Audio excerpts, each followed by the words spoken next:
Bonjour à tous et bienvenue. On continue notre tour de France des clubs à la gestion folklorique. Après Amiens, Angers, Niort, Toulon, Monaco, Rennes, Bordeaux ou Nîmes, place à Saint-Étienne. Alors comme vous le savez, crise sportive sans précédent, mais également crise institutionnelle qui a poussé d'ailleurs le départ d'une des têtes pensantes du club, le directeur sportif David Ventier, absence d'ailleurs de politique sportive, friction en interne à tous les niveaux et des fans de plus en plus désabusés. Bref, c'est quoi ce bordel qui pourrait gagner la palme dans la catégorie panier de crabe, même si Bordeaux et surtout le FC Kita restent supérieurs. Alors on va essayer de cadrer un petit peu cette vidéo parce que je pourrais aller dans tous les sens. Et on va déjà démarrer par ce duo de présidents, Roland Romeyer et Bernard Caillasot, qui est d'ailleurs assez unique. Alors tu peux parler à quasiment n'importe quelle personne, que ce soit agent, intermédiaire, directeur sportif, recruteur en France, un peu à l'étranger, tout le monde rigole de la gestion. Parce que honnêtement, c'est un mix entre DSK et Bozo le clown. C'est-à-dire que d'un côté, tu as un président, le foot, c'est pas du tout sa priorité. Par contre, le business autour du foot, les petites soirées à la ligue, le petit four, etc. Alors ça, il n'y a pas de problème. Et de l'autre côté, tu as quelqu'un, évidemment, d'attaché à Saint-Étienne, ça personne ne peut dire l'inverse, mais qui réagit en tant que fan et qui, évidemment, dès qu'il y a un micro, il est là. Dans le même temps, il faut imaginer qu'on a une direction bicéphale. Et vu que c'est très politique, parce que les deux, justement, ont une vision complètement opposée du football, ça peut difficilement marcher à long terme, même s'il y a eu de bonnes choses, et qu'on peut dire quelque part qu'avoir un Romeyer proche justement du groupe, proche du club, ça peut être intéressant, parce que de l'autre côté, Caillasot s'occupe plus des relations avec la Ligue, etc. Sur le papier, tu te dis pourquoi pas, dans les faits, ça ne marche pas, ils ne sont quasiment jamais d'accord, et donc on s'essaye de se lancer des petits pics. C'est-à-dire que Romeyer a ses gens au club, et Caillasot a ses gens au club, ce qui fait déjà une rivalité pas spécialement saine. Et j'imagine que vous avez dû remarquer que Saint-Étienne est une passoire, c'est-à-dire que tout sort dans la presse. Alors évidemment, pas que de ces deux côtés-là, mais vu qu'il y a autant de frictions internes avec des gens qui cherchent à niquer les autres, que ce soit la direction sportive, chez les jeunes, dans le vestiaire et tout, et ben c'est une passoire pas possible. Il faudrait se demander pourquoi on en arrive là. Bah tout simplement parce que tu n'as pas des gens qui tirent dans le même sens. Et bon, vous allez me dire, il y a d'autres équipes comme ça, le Paris Saint-Germain est un excellent exemple, mais justement, est-ce que c'est l'exemple à suivre à ce niveau-là? Donc déjà, on a des accords tout en haut avec aussi un désintérêt progressif du club. Et donc forcément, quand tu as un désintérêt et déjà des désaccords, et ben un jour tu vas te péter la gueule parce que ce qui est en train d'arriver, c'est la conséquence logique à la fois des désintérêts, de désaccords et surtout d'un grand n'importe quoi, bordel de merde. Il faut se remonter en 2015 et c'est une anecdote qui te montre à quel point le club est lunaire. Donc tu as David Ventier, qui était un ancien agent, qui a notamment travaillé à IMG avec Bruno Satin et d'autres, qui arrive au club. Je vais vous citer le communiqué parce qu'il est exceptionnel. David Ventier assistera et conseillera l'actuelle cellule de recrutement tout en conservant ses fonctions d'agent sportif dans le respect de la loi et des règlements de la FFF. C'est génial.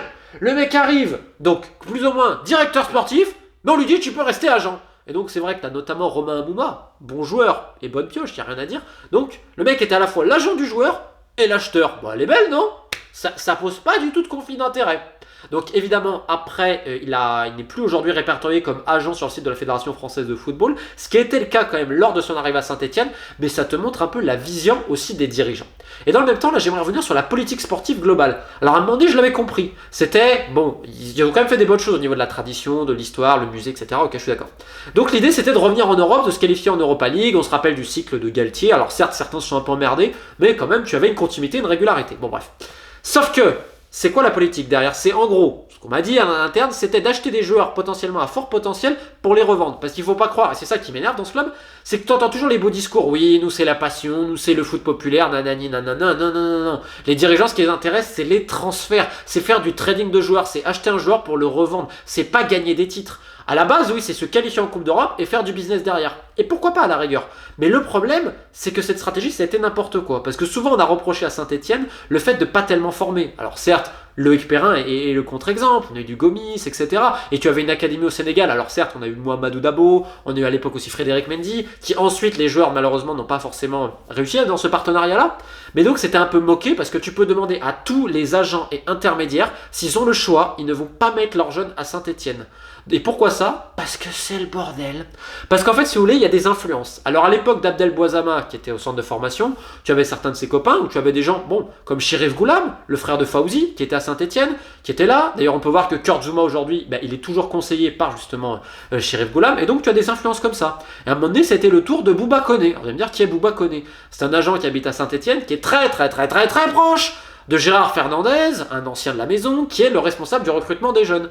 Et donc c'est comme ça que vous avez eu toute une filière capverdienne venir. Alors Bouba Koné, il a travaillé aussi avec d'autres agents, notamment Cano, sur le dossier de Bayal Sall et tout ça. Et vous allez voir après, je vous ai préparé une liste parce qu'on va rigoler, on va faire une devinette de qui sont ces joueurs passés par Saint-Etienne dont on n'a jamais entendu parler, mais qui sont venus pour un projet, comme je vous dis.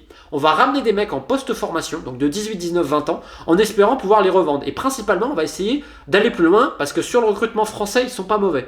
Saint-Etienne est plutôt bon sur le recrutement entre les 15, 16, 17, 18 ans. Je vais vous dire pourquoi. Parce que même dans l'effectif de cette année, si tu regardes, les joueurs ne sont pas formés complètement à Saint-Etienne. C'est-à-dire qu'ils vont être récupérés ailleurs. Ça peut être dans le sud de la France, comme Bilal Benkedim, je dois mal le prononcer.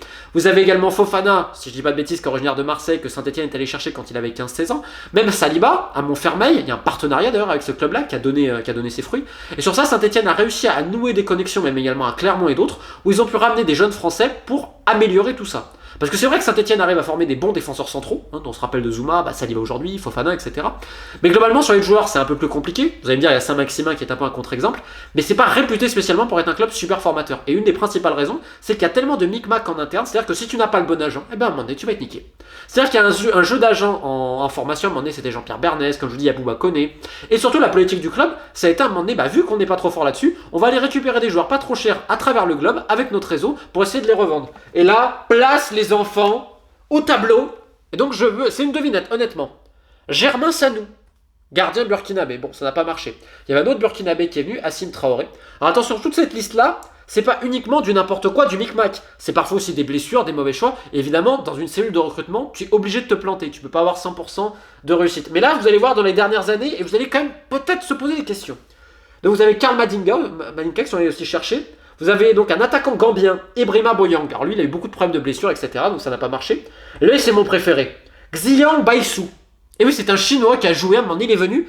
Donc, il n'a rien fait. Il est reparti en Chine. Il n'y arrive même pas en Chine. Donc bon, c'est peut-être encore un concept. Tu avais un milieu serbe, Daniel Aleksic. Bon, un Norvégien. Alors certes, c'était peut-être pas le bon moment, ce qui n'est pas non plus mauvais. Eric Birkeland. Vous avez également la filière capverdienne dont je vous parlais. Erin Pinheiro. Michel Delgado. Wagner Goncalves, qui est aujourd'hui à Nancy, et j'en ai oublié un autre, je crois, si je dis pas de bêtises, et vous avez d'autres joueurs également, Habib Maïga, Mac Targay, et un Lituanien, Dovydas Viurskas. Donc c'est-à-dire, tous ces joueurs-là, je vous demande ceux qui regardent la vidéo, est-ce que vous en connaissez ne serait-ce que deux? Parce que honnêtement, si t'es pas au fait du football, tu ne peux pas les connaître. Et comme je vous dis, il y a plusieurs filiales. Il y a la filiale de l'Est, inspirée par Christophe Utiot, sous les conseils de l'Ariep.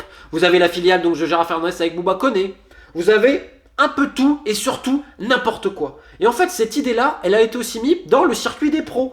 Et c'est là où vous trouvez, par exemple, le Marocain Tanan qui est venu pour 5 millions, le milieu sénégalais Diouf pour, je crois aussi, 5 millions, et mon préféré, le latéral grec Katranis, excusez-moi, qui a été envoyé ensuite à Moucron. Bon, les suiveurs de la chaîne, Moucron, la Belgique, vous savez, le hall de gare pour agents, etc. Et tu te retrouves avec tous ces joueurs-là et tu te dis, mais attends, mais c'est qui fait le recrutement? Il n'y a pas quelqu'un en direction qui se dit, attends, mais là, il y a à peu près 20 mecs, on s'est planté sur 20 gars. Comment c'est possible? C'est possible tout simplement parce que je vous dis, tout le monde tire de son côté et qu'il n'y a pas de ligne directrice. Et David Ventier, quand il arrive, il a fait quand même de bonnes choses, faut pas non plus déconner. Il y a des deals qui ont été sans problème, il n'y a absolument pas eu de magouille sur plein de deals. Vous avez eu même des bonnes idées, je pense à Bouanga, c'est quand même une super idée cet été, c'est un très très bon joueur. Vous avez vu Gabriel Silva, bon ça veut aller. Vous avez eu le péruvien dont j'ai oublié le nom. Attendez, je vais regarder quand même parce que j'ai honte de moi, j'ai oublié son nom, bah c'est comme ça. Vous voyez, je perds la tête. Mais le problème aussi, c'est que vous avez vu le cimetière des vieux éléphants, le vestiaire des éléphants à Saint-Etienne. C'est-à-dire qu'à un moment donné, notamment avec Jean-Louis Gasset, qui a été un moment donné pour rafistoler, parce qu'à Saint-Etienne, c'est toujours on rafistole, parce qu'il y a quand même un minimum de résultats pour les droits TV pour ensuite vendre des joueurs. Donc on a fait venir quelques anciens, des mecs un peu sur le retour en Ligue 1, du Mvila, notamment, ça a été un peu majeur avec le salaire qu'il a eu, etc. Ensuite, vous avez eu du Boudbouz qui est arrivé cet été, vous avez eu Debuchy, vous avez Cabaye, enfin bref, sur Saint-Etienne a aussi ramené, on va dire, des mecs très expérimentés autour de tout ça. Mais le problème, c'est que le travail, l'éthique de travail aujourd'hui, l'exigence, quand tu mets, c'est pas des mauvais garçons, Mvila c'est un mec très gentil, mais quand tu mets plein de mecs, on va dire, qui ne sont pas à fond sur le boulot, bah ça fait quoi? Ça fait du gras. Pourquoi je dis ça? Parce que la plupart des joueurs de Saint-Etienne, il y en a, ils sont grassouillés, ça prend un peu de la masse graisseuse à Saint-Etienne, parce que tranquille, parce qu'il n'y a pas vraiment d'exigence. Et au milieu de tout ça, vous mettez Claude Puel, qui est à l'inverse de tous ces gens-là. C'est-à-dire, avec Claude Puel, il a beaucoup de défauts, il est têtu, il est tout ce que vous voulez, mais c'est un mec honnête. Mais dans ce club-là, t'as quasiment personne qui est honnête. Donc comment tu veux que ça marche? Il est arrivé, bim bam boum, parce que Comment je dis que c'est honnête? Puel, c'est pas un mec qui va toucher dans les transferts. Pour ceux qui me connaissent pas, je rappelle que mon point de vue, et c'est pas un point de vue, c'est une réalité, que le football a été criminalisé comme pas possible et que t'as que des profiteurs ici et là. Je suis désolé, c'est une horreur. Claude Puel, il fait partie de ces rares mecs qui ne touchent pas. Alors que s'il a envie, mais il placerait son gendre qui est agent. Il le fait pas. Tant qu'il y en a d'autres, il y a des coachs, alors eux, pour mettre le fils agent, il n'y a pas de problème. Même s'ils ont rien à voir, bah, tu vois, mon fils va le faire. Hein. C'est voilà, le cadeau de papa, on va dire ça comme ça, mais après, ça pompe dans les caisses du club, mais ça gêne pas. Bref, Claude Puel, il est arrivé, et les statuts, bah, vous connaissez Claude Puel, il s'en fout. Donc, entre guillemets, c'est à ses yeux au mérite. Le problème, c'est que, comme je vous dis, c'est le vestiaire des éléphants, il faut pas les déranger, parce qu'il y a un certain confort, etc. Donc forcément, alors là ça est en train de lui revenir à la gueule parce que peut-être il a été trop vite, etc. ou que sais-je encore. Donc t'as des mecs qui sont en train de foutre le vestiaire en l'air. T'as David Ventier, le directeur sportif, qui est parti, sauf qu'il a toujours ses mecs en interne, donc ça fait encore problème parce qu'il y avait une guerre entre Ventier et Puel. Et là aujourd'hui on s'étonne que le club aille mal. C'est vraiment un hasard, tiens. Donc les présidents ils sont pas d'accord. À la formation c'est n'importe quoi, ça met des agents. Pour donner un petit exemple, quand Saliba il est parti, donc son agent c'est Djibril Niang. T'as les dirigeants qui faisaient à Saliba. Ça va bien avec ton agent? Toutes les semaines. T'es sûr? Etc. D'ailleurs de dire attends on va te faire changer pour en mettre un, tu vois, pour mettre un copain. Bon tout va bien. Donc tu as ça, tu as même les partenariats avec certains clubs, t'en as qui veulent le croquer. Il y a notamment une personne à Montfermeil qui se reconnaîtra en écoutant cette vidéo-là. Tu as au niveau sportif, alors, même s'il y a eu pourquoi pas des bonnes idées aussi au niveau recrutement, mais t'as pas vraiment de politique globale. Je suis incapable de dire aujourd'hui ce qu'est le projet de Saint-Etienne, vraiment. Même s'il y a eu des bonnes, encore une fois, il y a eu quelques bonnes recrues, etc. Et Bonga, fallait le chercher à Nîmes, c'est un très très bon joueur, c'est bien. Mais ça n'empêche pas tout ça. Dans le vestiaire, c'est le vestiaire des éléphants. Et il y a une espèce de confort et de je m'en foutisme global. Bah ouais, ça marche pas, c'est étonnant. Et pour terminer tout ça, t'as tout le monde qui essaye de planter des fléchettes à l'autre en utilisant certains journalistes et titres de presse. Bah, c'est magnifique.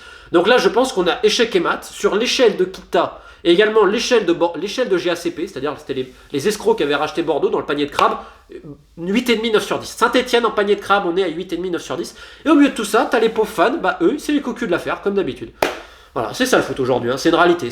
Il y en a qui sont là pour faire des billets, il y en a d'autres qui sont là, excusez-moi l'expression, pour niquer des meufs, il y en a d'autres pour se montrer, et pendant ce temps, ceux qui se jettent les couilles et qui payent chèrement qui payent de manière onéreuse leur abonnement et qui supportent l'équipe coûte que coûte, c'est parfois eux qui sont montrés du doigt. C'est pas le monde à l'envers un petit peu? Bref, courage à Saint-Etienne, parce que c'est quand même un club mythique, et ce serait triste qu'ils descendent en Ligue 2. Bon courage!